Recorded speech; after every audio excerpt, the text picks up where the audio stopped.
श्रीम stocks, Avanti feeds आणि apex frozen foods या दोन स्टॉकमध्ये आपल्याला 16 ते 18% तेजी आलेली पाहायला मिळाली. कारण हा जो टायमिंग आहे तो Q3चे रिझल्ट अनाऊन्स करायचा टायमिंग आहे आणि या क्वार्टरमध्ये ज्या कंपन्यांचे नंबर चांगले राहिलेले आहेत अशा स्टॉकमध्ये आपल्याला पॉझिटिव्ह मोमेंटम आलेला पाहायला मिळाला. तर ॲपेक्स फ्रोझन फूडचा लास्ट क्वार्टरचा जो नेट प्रॉफिट होता मित्रांनो तो निगेटिव्हमध्ये होता आणि तर या क्वार्टरमध्ये म्हणजे डिसेंबर 25 मध्ये तो वाढून 10 कोटीच्या आसपास झालेला आहे. तसेच कंपनीने त्यांच्या रॉ मटेरियलवरचे खर्च देखील कमी केलेत, परिणामी त्यांच्या नफ्यामध्ये वाढ झालेली आपल्याला पाहायला मिळते. पुढे बघायचं झालं तर अवंती फीड्स. तर अवंती फीड्सचा लास्ट क्वार्टरमध्ये नेट प्रॉफिट किती होता डिसेंबर 24 मध्ये, तर तो होता 141 करोडचा आणि ह्या क्वार्टर म्हणजे डिसेंबर 25 मध्ये 163 करोडच्या आसपास झालेला आहे. म्हणजेच इयर ऑन इयर आपल्याला 16% वाढ झालेली पाहायला मिळते. आता या दोघांपैकी आपण अवंती फीड हा स्टॉक सिलेक्ट केलेला आहे आणि पुढे आपण या स्टॉक संदर्भामध्ये सविस्तर विश्लेषण करणार आहोत. तर जय महाराष्ट्र मित्रांनो, द स्टॉक सिलेक्शन आपल्या यूट्यूब चॅनलमध्ये मी तुम्हा सगळ्यांचे स्वागत करतो. जेथे आपण स्टॉक मार्केट संदर्भात ज्या काही न्यूज असतात, अपडेट्स असतात त्याचं आपण सविस्तर विश्लेषण करतो, जेणेकरून आपला जो मराठी गुंतवणूकदार आहे, ट्रेडर आहे, त्यांच्या मनामध्ये असणारे स्टॉक संदर्भातले डाऊट्स आपल्या या व्हिडिओमार्फत आपण पूर्णपणे क्लिअर करतो. आता कंपनी संदर्भात जर बोलायचं झालं तर कंपनी खूप जुनी कंपनी आहे मित्रांनो, जवळजवळ 30 वर्ष जुनी कंपनी आहे आणि भारतातील सगळ्यात मोठी श्रीम फीड तयार करणारी कंपनी आहे. रेव्हेन्यू जर बघायचं झालं तर 79% रेव्हेन्यू त्यांचा डोमेस्टिक लेवलवर येतो आणि जे काही एक्सपोर्ट करतात ते एक्सपोर्टमधून त्यांना 21%चा रेव्हेन्यू मिळतो.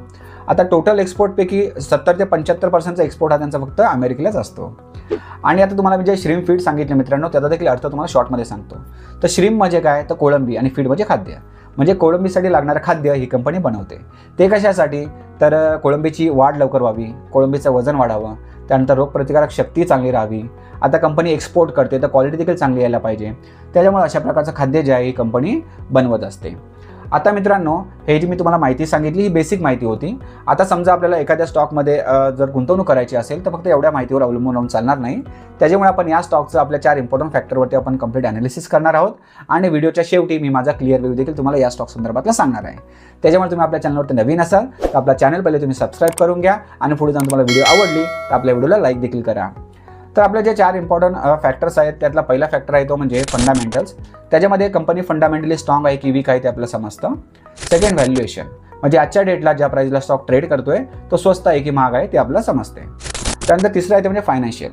त्याच्यामध्ये आपण प्रॉफिट अँड लॉस शीट पाहतो, त्याच्यामध्ये कंपनीला रेव्हेन्यू कशा प्रकारचा होतोय, कंपॅरेटिव्हली नेट प्रॉफिट होतोय का, ही माहिती आपल्याला यातनं समजते. चौथं म्हणजे चार्ट.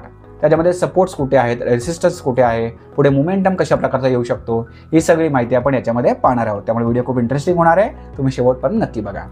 तर फंडामेंटल्समध्ये आपले 10 मेट्रिक्स असतात जे तुम्हाला आता स्क्रीनवर दिसलेच असतील आणि सेक्टर वाईज थोडेसे याच्यामध्ये तुम्हाला चेंजेस झालेले पाहायला मिळतील. तर याच्यामध्ये आपण 1 ते 10ची रेटिंग देतो. ते रेटिंग कशा प्रकारे असेल मी तुम्हाला शॉर्टमध्ये सांगतो. तर 8 ते 10 रेटिंगवाले स्टॉक जे आहेत ते ग्रीन झोनमध्ये असतात, म्हणजे त्यांचे फंडामेंटल स्ट्रॉंग असतात. 6 ते 7 रेटिंगवाले स्टॉक जे ते ऑरेंज झोनमध्ये असतात, म्हणजे त्यांच्या येणाऱ्या क्वार्टरली परफॉर्मन्सवर आपलं लक्ष ठेवायचं असतं, ऑब्झर्वेशन करायचं असतं. त्यानंतर 1 ते 5 रेटिंगवाले स्टॉक हे रेड झोनमध्ये असतात, म्हणजे त्यांचे फंडामेंटल्स वीक असतात, कमकुवत असतात आणि अशा स्टॉकपासून आपल्याला पूर्णपणे लांब राहायचं असतं. तर फंडामेंटल्समधला आपला पहिला मेट्रिक आहे तो म्हणजे ROC, ज्याला आपण रिटर्न ऑन कॅपिटल एम्प्लॉयड असं म्हणतो. आता याच्यामध्ये कंपनीने टोटल कॅपिटल वापरून किती प्रमाणात प्रॉफिट जनरेट केला आहे ते आपल्याला समजते. तो रेशो 15 किंवा त्यापेक्षा जास्त लागतो आणि ते आपला 24 पाहायला मिळतोय, त्यामुळे हा पॉईंट पॉझिटिव्हमध्ये जातोय. पुढे रिटर्न ऑन इक्विटी, म्हणजेच कंपनीने शेअरहोल्डर सोडून घेतलेल्या पैशावर किती प्रमाणात प्रॉफिट कमवला ते आपल्या याच्यातनं समजते. तो रेशो 15 किंवा त्यापेक्षा जास्त लागतो आणि ते आपला 19.5 पाहायला मिळतोय, त्यामुळे हा देखील पॉईंट पॉझिटिव्हमध्ये जातोय. पुढे डेट टू इक्विटी, म्हणजे कर्जाचे प्रमाण, कंपनीवरती कर्ज किती आहे ते आपल्या याच्यातनं समजते. तो रेशो 0.5 किंवा त्यापेक्षा कमी लागतो आणि ते आपला 0 पाहायला मिळतोय, म्हणजेच कंपनी आहे ती डेट फ्री आहे, कोणत्या प्रकारे कंपनीवरती कर्ज नाही आहे, त्यामुळे हा पॉईंट पॉझिटिव्हमध्ये जातोय. पुढे इंटरेस्ट कव्हरेज, म्हणजेच कंपनीची इंटरेस्ट भरायची कॅपॅसिटी किती आहे ते आपल्या याच्यातनं समजते. तो रेशो 3 किंवा त्यापेक्षा जास्त लागतो आणि ते आपला जवळजवळ 407 पाहायला मिळतोय, त्यामुळे पॉईंट स्ट्रॉंगली पॉझिटिव्ह आहे. पुढे ऑपरेटिंग प्रॉफिट मार्जिन, म्हणजेच कंपनीच्या टोटल रेव्हेन्यूमधून ऑपरेटिंग एक्सपेन्सेस वजा करता कंपनीच्या हातात किती प्रॉफिट शिल्लक राहतो ते आपल्या याच्यातनं समजते. आता ऑपरेटिंग एक्सपेन्सेस कोणते कोणते आहेत, जसं की रॉ मटेरियल आहे, त्यानंतर रेंट असेल, इलेक्ट्रिसिटी बिल असेल किंवा एम्प्लॉईजचं पेमेंट आहे किंवा इतर जे काही ॲडमिनिस्ट्रेटिव्ह एक्सपेन्सेस असतील, हे सगळे वजा करता कंपनीच्या हातात किती प्रॉफिट शिल्लक राहतो ते आपल्या याच्यातनं समजते. तो रेशो 15 किंवा त्यापेक्षा जास्त लागतो आणि ते आपला 8.98 पाहायला मिळतोय, त्यामुळे हा पॉईंट निगेटिव्हमध्ये जातोय. पुढे कॅश फ्लो क्वालिटी, म्हणजेच कंपनीचा प्रॉफिट खऱ्या कॅश इनफ्लो आणि आउटफ्लोशी मिळता जुळता आहे का नाही ते आपल्याला समजते. तो रेशो 3 किंवा त्यापेक्षा जास्त लागतो आणि ते आपला 2 पाहायला मिळतोय, त्यामुळे हा देखील पॉईंट निगेटिव्हमध्येच जातोय. पुढे फ्री कॅश फ्लो, म्हणजेच कंपनी लास्ट 5 वर्षामध्ये consistently free cash flow generate करते का, कंपनीच्या हातामध्ये काय शिल्लक राहते का, ते आपल्याच्यातनं समजते. तो रेशो 3 किंवा त्यापेक्षा जास्त लागतो आणि ते आपला 4 पाहायला मिळतोय, त्यामुळे हा पॉईंट पॉझिटिव्हमध्ये जातोय. पुढे अल्टिमेट झेड स्कोर. आता याच्यामध्ये कंपनी फायनान्शियली स्टेबल आहे की बँकरप्सी आहे ते आपल्याला समजतं. आता फायनान्शियली स्टेबल म्हणजे काय, तर कंपनीच्या फायनान्शियल्स मोजण्यासाठी काहीशे पॅरामीटर्स असतात, त्यांची वर्गवारी केली जाते आणि एक स्कोर काढला जातो ज्याला झेड स्कोर असं नाव दिलं गेलं आहे. याच्यामध्ये आपल्याला पहिले संकेत मिळतात की कंपनी फायनान्शियली ओके आहे का दिवाळखोरीच्या मार्गावर चालली आहे. तर तो रेशो 3 किंवा त्यापेक्षा जास्त लागतो आणि ते आपला 10.9 पाहायला मिळतोय, त्यामुळे आपण स्ट्रॉंगली पॉझिटिव्ह आहे. पुढे प्रमोटर प्लेज. आता प्रमोटर म्हणजे कोण, तर कंपनीचे मूळ मालक असतात ज्यांनी कंपनीची स्थापना केली असते आणि त्यांनी त्यांच्या शेअरवरती कोणत्याही प्रकारे कर्ज घेतलेलं नसावं, म्हणजे 0 असायला पाहिजे. आणि तेच आपण पाहिलं तर 0च आहे. टोटल प्रमोटरकडे होल्डिंग किती आहे, 42.33, त्यामुळे हा पॉईंट पॉझिटिव्हमध्ये जातोय. पुढे CAGR, compound annual growth rate. आता याच्यामध्ये आपण लास्ट 5 वर्षाचा नेट प्रॉफिट ग्रोथ पाहतो, जो आपल्याला 12 किंवा त्यापेक्षा जास्त लागतो आणि ते आपला 8.20 पाहायला मिळतोय, त्यामुळे हा पॉईंट निगेटिव्हमध्ये जातोय.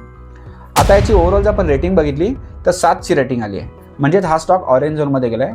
म्हणजेच काय, तर आता आपल्याला येणाऱ्या क्वार्टरली परफॉर्मन्सवर लक्ष ठेवायचं आहे, ऑब्झर्वेशन करायचं आहे आणि त्यानंतर आपल्याला जर काही याच्यामध्ये चेंजेस झाले तर त्याच्या अकॉर्डिंग आपल्या याचं प्रिडिक्शन आपण पुन्हा नंतर करणार आहोत. पुढचा फॅक्टर आहे तो म्हणजे व्हॅल्युएशन. आता व्हॅल्युएशनमध्ये सगळ्यात पहिले आहे ते म्हणजे प्राइस टू अर्निंग रेशो, जो आपला इंडस्ट्री पीच्या आसपास लागतो. इंडस्ट्रीचं पी पाहायला मिळतं 25.2 आणि स्टॉकचा पी इथं आहे 29.2. पी थोडंसं आपल्या इथं जास्त पाहायला मिळतोय. इबिटा 12च्या आतमध्ये पाहिजे आणि इबिटा 18.3 आहे. इबिटा थोडासा जास्त पाहायला मिळतोय. पेग रेशो 1.2 किंवा त्यापेक्षा कमी पाहिजे आणि पेग रेशो तर 0.88 पाहायला मिळतोय. त्याच्यामुळे पी रेशो जो थोडासा जास्त पाहायला मिळतोय, ती जी ग्रोथ आहे मित्रांनो ती ग्रोथ जस्टिफाय करते, कारण की पेग रेशो आपला 1.2च्या आतमध्ये पाहायला मिळतोय. त्यानंतर पीबी रेशो 4च्या आतमध्ये पाहिजे आणि पीबी रेशो इथं आपला 6.13 पाहायला मिळतोय. पीबी रेशो थोडासा जास्त आहे. आता पी रेशो आणि पेग रेशो दोन्ही आपल्याला चांगले पाहायला मिळत आहेत. फक्त इबिटा आणि पीबी रेशो थोडासा जास्त असल्या कारणाने याला देखील आपण नॅचरलमध्येच कन्सिडर करणार आहोत. त्यानंतर तिसरा फॅक्टर आहे तो म्हणजे फायनान्शियलचा. त्यासाठी आपण सगळ्यात पहिले profit and loss sheet open करून बघूया. आता PNL जर आपण बघितलं तर इथे 2014 पासून त्यांचा सेल जो आहे तो इयर ऑन इयर आपला चांगल्या प्रकारचा वाढलेला पाहायला मिळतोय. 2014 त्यांचा सेल झाला होता 1093 करोडचा आणि लास्ट इयरमध्ये 2025 त्यांना सेल झालेला होता 5712 करोडचा. त्याच्यामुळे सेल्स हा चांगल्या प्रकारचा वाढलेला आहे year on year. Net profit जर बघायचं झालं तर 2014 त्यांना नेट प्रॉफिट झाला होता 70 करोडचा आणि 25 झालेला आहे 557 करोड. इथे देखील इयर ऑन इयर आपल्याला चांगल्या प्रकारचा नेट प्रॉफिट वाढताना पाहायला मिळतोय. फक्त 2019 थोडासा डाऊन झाला होता 307 करोड आणि पुढे 2022 देखील थोडासा डाऊन झाला होता 245 करोडचा. बाकी ओव्हरऑल जर विचार करता आपल्याला नेट प्रॉफिट बऱ्यापैकी आपल्याला वाढतानाच पाहायला मिळतोय. त्याच्यामुळे फायनान्शियल्स हा जो फॅक्टर आहे तो आपण स्ट्रॉंगमध्ये कन्सिडर करणार आहोत. आता पुढचा फॅक्टर आहे तो म्हणजे चार्ट. त्यासाठी आपण सगळ्यात पहिले आता चार्ट ओपन करून घेऊया. आता चार्टवर बघा आपल्याला क्लिअर कट इथं कळून येते मित्रांनो. ज्या दिवशी न्यूज आली होती म्हणजे 12 तारखेला आपल्याला ही न्यूज आलेली पाहायला मिळाली की कंपनीने त्यांचे Q3चे रिझल्ट अनाऊन्स केलेत आणि रिझल्ट अनाऊन्स होताच मित्रांनो आपल्याला 18% स्पाईक आलेली पाहायला मिळाली. आता त्याच्यानंतर हा जो पहिला टार्गेट होता मित्रांनो तो ऑलरेडी अचीव्ह केलेला आहे. सेकंड टार्गेटवरती आपला 1653 येण्याचे चान्सेस आहेत. इन केस समजा इथे प्रॉफिट बुकिंग झाली तर पुन्हा इथे आपल्याला थोडंसं सेलिंग प्रेशर म्हणजे करेक्शन आपल्याला पाहायला मिळू शकतं. आता याचं आपण ॲनालिसिस जे आहे ते मोठ्या टाईम फ्रेमवरती ॲनालिसिस करून घेऊया. त्यासाठी आपण मंथली चार्ट ओपन करू. आता मंथली टाइम फ्रेमवर बघा इथे आपल्याला क्लिअर कट कळून येते मित्रांनो. एक मल्टी इयरचा ब्रेकआउट इथे झालेला आहे. याच्या आधी एक हाय क्रिएट झाला होता एक 980च्या आसपास आणि तो हाय इथे ब्रेक झालेला आहे. ब्रेक झाला मित्रांनो तेव्हा ऑलरेडी मल्टी इयर ब्रेकआउटला स्टॉक आला देखील होता आणि आपल्याला ही जी न्यूज आहे म्हणजे Q3चे रिझल्ट अनाऊन्स झालेले आहेत या दोघांच्या कॉम्बिनेशनने आपल्याला एवढी मोठी स्पाईक आलेली पाहायला मिळाली. आता खाली ते सपोर्ट जर बघायचे झाले तर पहिला सपोर्ट आपल्याला इथं पाहायला मिळतोय एक 726च्या आसपास. त्यानंतर सेकंड सपोर्ट पाहायला मिळतोय 594 आणि तिसरा सपोर्ट जो आहे तो इथे आपल्याला एक 484च्या आसपास पाहायला मिळतोय.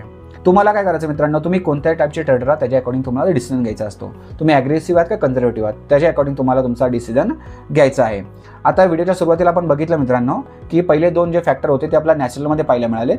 तिसरा फॅक्टर फायनान्शियलचा तो स्ट्रॉंग पाहायला मिळाला आणि चौथा फॅक्टर आहे तो चार्ट तो देखील आपला स्ट्रॉंग पाहायला मिळते. दोन फॅक्टर स्ट्रॉंग पाहायला मिळाले, दोन फॅक्टर नॅचरल पाहायला मिळाले. त्याच्यामुळे आपण थोडंसं वेट केलं तर बेटर राहणार आहे. हे जे सपोर्टचे मित्रांनो लेवल दिलेत मित्रांनो त्या लेवलपर्यंत स्टॉक आला तर तुम्ही इथं थोडीशी बाईंग अपॉर्च्युनिटी शोधू शकता. छोटीशी क्वांटिटी तुमच्या पोर्टफोलिओ तुम्ही ॲड करू शकता, ते पण स्टॉप लॉस मेंटेन करून. तर अशा प्रकारची माहिती होती मित्रांनो. ज्या पद्धतीने मी तुम्हाला एक्सप्लेन केली तुम्हाला जर आवडली असेल तर मला कमेंट करून नक्कीच सांगा. आणि आपल्या चॅनलवरती तुम्ही नवीन असाल तर आपला चॅनल देखील सबस्क्राईब करून घ्या आणि साईडला जो बेल बटन आहे त्या बेल बटनला देखील प्रेस करा, कारण की जेव्हा पण आम्ही अशी इन्फॉर्मेटिव्ह व्हिडिओ तुमच्यासाठी आणू त्याचे अपडेट तुम्हाला त्वरित मिळून जाईल आणि कोणतीही व्हिडिओ तुमच्याकडनं मिस होणार नाही. धन्यवाद.